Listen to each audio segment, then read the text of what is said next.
What's up, Ego Hackers? Welcome to the C.S. Joseph podcast. Today's episode, little controversial, because I had an interesting question from one of the Acolyte members, and I am compelled to answer this one, and it's definitely a complex question, more complex than usual, and I like questions with complexity, more so than the hey, CSJ, I'm going to pay you money so that you can list out what careers I should do. And it's just like, really? You can't ask a better question than that? I really hate those questions. They have like no substance, not very much anything of value, but yeah, whatever. I mean, who knows? But this particular question, it's about SFPs, more specifically ESFPs and ISFPs.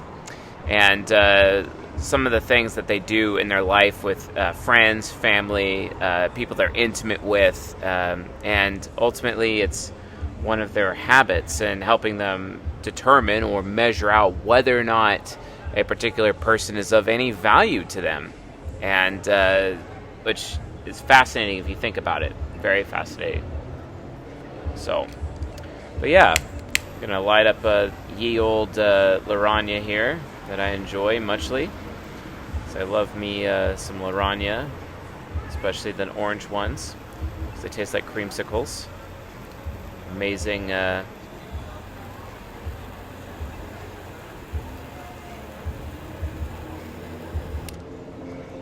Amazing cigar, if I do say so myself.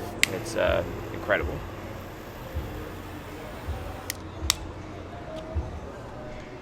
So yeah. So by now, if you're a member of the Ego Hacker community, you're pretty familiar with ESTPs and a lot of extroverted sensors, but especially ESTPs and ISTPs or Templar types doing something called loyalty checks for people. And loyalty checks are basically like, hey, I'm going to push you away from me to see if you're going to go or if you're going to come back. I need to know if you're too pussy to stick around, especially when I fail. Because if you're not able to stick around when I push you away, there's no way you're going to be there when I actually need you to be there for me. And that's their logic. That's their general thinking as to what they do when they push people away in that matter. And it's entirely annoying. It's disgusting, honestly. I hate trust checks, but the thing is that everyone is guilty of checks of some kind, in their life, mine included. I mean, I'm an ENTP. What do ENTPs do? What do Crusader types do?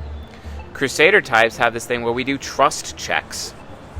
And trust checks is entirely annoying because we'll create scenarios basically to like force our partner or our friends or even our family to prove to us that they trust us, basically. And it's kind of like we'll take our own behavior to the edge and see if we're still trusted even though we've like gone to the edge, etc. with our behavior. And that's trust checking. That's kind of how we determine whether or not to keep people in our lives.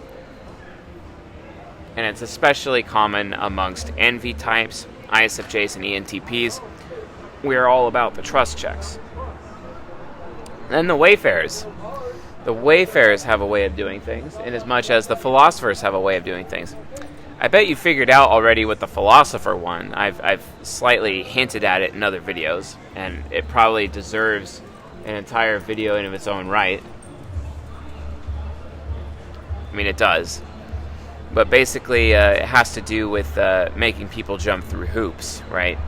We'll have to talk about that later in a different episode. But this episode's mostly about Wayfarers, but most specifically ESFPs and ISFPs. That's not to say that ENTJs don't do this. That's not to say that INTJs don't do this. But it's the most prevalent with the concrete types, the concretes of the Wayfarers, which are the SFPs. And this is their version of checks that they do on other people. Now, it's kind of easy to detect because they are, their golden pairs are the SFJs. ESFJ ISFJ. And what are the SFJ types out of the 16, most known for? It's their capacity to serve others. It's their capacity to self-deprecate, make decisions based on guilt, being motivated by guilt, giving choices to other people, being very loyal, sticking around, etc. And they oftentimes will sell themselves short for the sake of other people in their life. This can ultimately lead to the manipulative response to that, known as covert contracting. It's like, hey, I do all this goodwill and I do all these great things for you and I serve you, so when I actually need you to serve me, you better serve me, because if you don't, I'm going to punish you for it. Even though I never actually told you that I was going to expect that from you at some point in time. And based on that,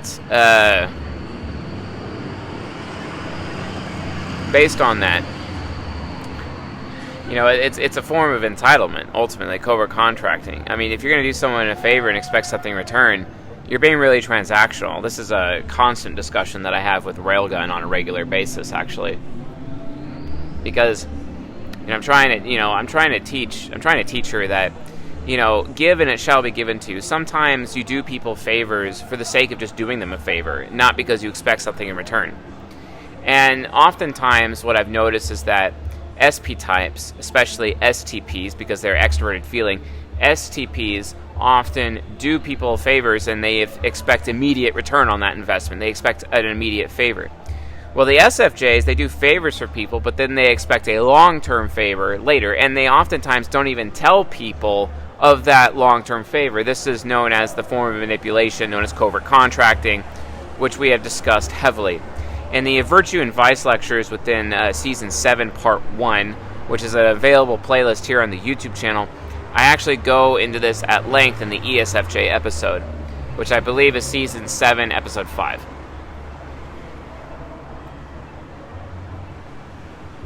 So, within Season 7, Episode 5, you kind of can learn about covert contracts. But SFPs, and those SFJs, they do trust checks. They do trust checks with their lovers. They do trust checks with their partners. That's kind of like their approach to it. But how do SFPs approach it? What do SFPs and potentially NTJs? What do SFPs do to see whether or not someone is valuable enough to be in their life, right? And this is, in my opinion, this is the worst form. I would rather have STP loyalty checks. I would rather have Crusader or Templar loyalty checks, Crusader-based trust checks over this, because what I've noticed that SFPs do, they do something called, and to me it's entirely vile. By the way, it's entirely vile. But I'm biased. I'm a very biased person when it comes to this point of view. So excuse me. But what SFPs do, ESFPs, ISFPs, what they do something called sacrificial checks. What are sacrificial checks? So from a psychological perspective, they literally make the people closest to them sacrifice things for them. And the more those people sacrifice for them, then that means they're worth keeping around in their life. You see what I'm saying? Like, how ridiculous is that? Isn't that insane? But that's what these people do. That's what they do. Sacrifice checks, to the point where they end up making it seem to the SFJs in their life, they make it end up seeming like, oh yeah, it's your responsibility, that, like, your value is based on whether or not you're willing to make sacrifices for me. Great. It's like, okay, am I supposed to worship at your feet? Am I supposed to make sacrifices for you? And that could be sacrifices in time, money, resources, favors. Doesn't matter. It could be adjusting my entire schedule to be around them, dropping everything that I'm doing in a moment and sacrifice an entire, like, half a day just for them, right? Because, they need to know that C.S. Joseph is very, dependable. If I'm going to be in a sexual relationship with him, I need to know that he's willing to, drop everything for me at the drop of a hat in case I need him, because I'm always there for him. I mean, at least their FI functions delusionally like to believe that they're always there for you, when the reality of the situation is they're not. they're actually the least there for you out of all of the types. SFPs, I've come to realize, are the most unreliable of all the types. They're the ones who like to pretend and be delusional about being there for others. They like to claim they're the most loyal, but they're not. They're really not. And while I understand the INFP penchant for treachery, because that's their vice, also talked about in Season 7, Part 1, that would be Episode 16 of Season 7. Or it might be Episode 17. I don't remember if there was an introduction episode in that, but I don't think so. But within the INFP episode, I talk about how, they're the most loyal of the 16 types, but they can also be the most treacherous at the same time because they like to go back and forth between extremes, right? That's because they're so desperate for authority and power within their life, and they feel like if they have feelings of powerlessness, that's when they get treacherous until they find the person or thing that can help them, gain more personal power.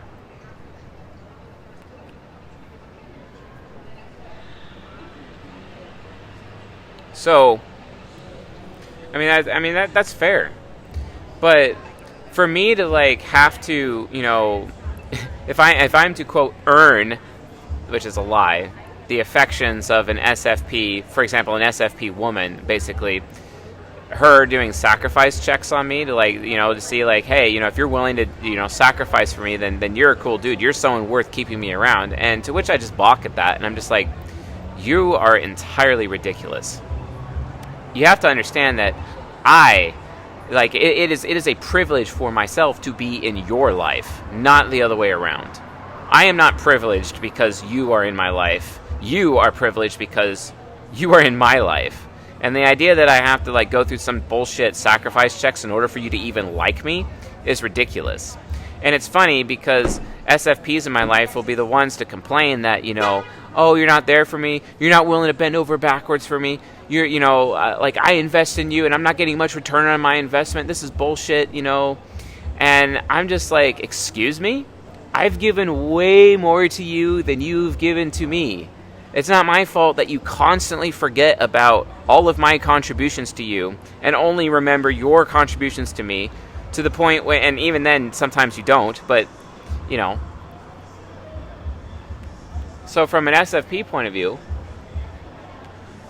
they end up being entitled to my sacrifice for them. And the thing is, it's oftentimes, especially when these women are in transition phase, or security phase, or post-development phase, when they're, statistically more attracted to beta males in their life. These are the women, if they're with some alpha-oriented guy, they'll cheat on the alpha for the beta, and they'll want to be with the beta. Why? Because that beta is willing to sacrifice for them. And they like to claim that this is what chivalry is all about, though that's not what chivalry even is. And eventually, these women, they enjoy this man, sacrificing for her over and over and over, and then eventually she'll just come to hate him and come to disrespect him anyway, and then we'll cheat on him too, right? So you're damned if you do, damned if you don't, at least, from a masculine and feminine point of view, if these female SFPs are expecting you to sacrifice for them. Here's the thing, though, what happens when you reverse the genders? SFP males entirely expect sacrifices to be made for them. For example, I actually have an example, the worst example I've ever seen of it happen. And it actually happened to Railgun personally. So this is a story from Railgun's life. So, her mother is an ISFJ, and she worked for a certain business. And then one day, this is after her divorce, one day some dude randomly showed up. He was working for heating and cooling, trying to get some permits, whatnot, from her office. And just got talking to her, asked her out. They started dating and whatnot. Then eventually they got married. This is my ESFP. This is the ESFP stepfather of Railgun. Railgun's stepdad. And Railgun's an ESTP. And things got pretty tense between her and him. And she was like a teenager at this time when this went down. But it got to a point where this ESFP ended up laying down an ultimatum, basically telling his ISFJ wife, which is Railgun's mother, basically telling her, hey, you're going to have to pick between your daughter, or you're going to have to pick between me or your daughter. Telling her that he expects her to sacrifice her daughter for the sake of their marriage. Now, hold on. I know that makes him sound like a total douchebag, so let's examine this a little bit more. What's actually happening there? It should be no secret, especially to members of this audience, it should be absolutely no secret that when it comes down to it, women will always put their children above you. They will always put their children above their men. They will always do that. Always. So, and in fact, they're supposed to. Women are supposed to put their children above their men. It's one of the reasons why I argue that a polygynous relationship is potentially superior, because when a woman has a child, a man should have another woman to take care of him while that woman is taking care of the child. It's only natural. But for some reason in the United States of America, we are expected to just settle for just one woman, and that woman is expected to also raise that child potentially by herself without any support. No support from her fellow sisters, no support from the mature feminine. Maybe a little bit of support from her mother, if her mother's alive or even nearby, or, or from her in-laws. But how often does that even work? Most of the time, wives, mother-in-laws end up hating each other anyway, statistically, so what's the point? So, from that point of view, that's not exactly sustainable. And this is one of the reasons why the nuclear family ends up destroying children, ends up destroying women. They oftentimes, because a woman is not supposed to raise her child by herself. She's supposed to have a support structure. A support structure of potentially her mother and her grandmother if they're still alive, and potentially sister wives to a point where they can all wet nurse each other's children, help each other out, with their different skills because they're all different types, etc., to improve the situation. This is one of the reasons why if you look at female relationships with other females versus male relationships with other males, male relationships, because male relationships are all about the broham, the bromance, etc., you don't break the bro code, they're very affiliative. And because they have that affiliative nature about them, men end up preferring compatible relationships with men. Whereas women, because they're very pragmatic when they get together, oftentimes women prefer camaraderie-based relationships for friends. This is why you'd see a bunch of INTJ women having ESFP friends, or INFJ women having a bunch of ESTP friends. Super high camaraderie types usually is what ends up happening. I mean, for example, Railgun is friends with her conflict type and ENFJ, and it's so fascinating to watch. But then when I look at my friends, I have more compatible relationships amongst my friends than I do actually have camaraderie-based relationships. So if you're going to look at a Pareto distribution, a Pareto principle, 80-20, for men it's 80% compatible relationships with 20% camaraderie amongst their fellow male friends. And for women, it's 80% camaraderie with 20% compatibility amongst their female friends, right? And this can end up changing the dynamics further. Especially when you're considering that, people expect sacrifices to be made. SFPs expecting sacrifices to be made. And that's exactly what happened to Railgun.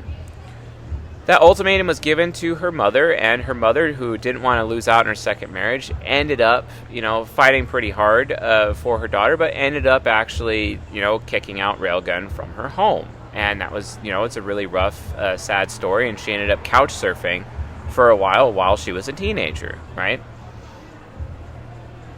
Now, granted, Railgun, is self-admittedly was pretty rough to deal with as a teenager, to be fair. So I'm not saying that these people are all bad. There's definitely a lot of bad to go around, and it's not like I'm blaming or putting blame on anyone, right? But the reality of the situation is that this is how SFPs act. They expect people, especially the people that are closest to them, to be willing to make sacrifices for them.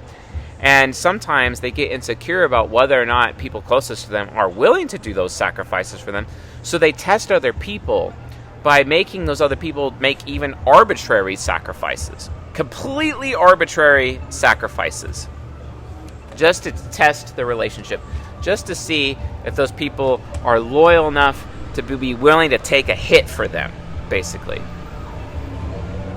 Now, I said earlier that I find that pretty vile. I do. One of the reasons why is because as an ENTP, I'm very biased against that. My bias is that as an ENTP, my number one need is to be trusted. And if anyone is expecting me to make a sacrifice check for them, that tells me inherently that I'm not being trusted. And how dare they put their insecurity over their trust in me? So in my life, that's not going to fly. And if I was in a relationship with an SFP, that would be instant grounds for, yeah, I'm breaking up with you, get out of my life. I don't ever want to have anything to do with you ever again. Like, it's just not going to happen. I don't care how fine an ass they have.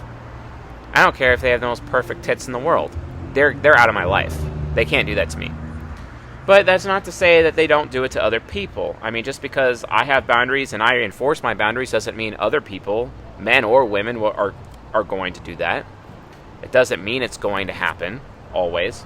So, and the thing is that doing sacrifice checks, especially when they're being insecure, just like when STPs or Templars are insecure, they do they do loyalty checks, trying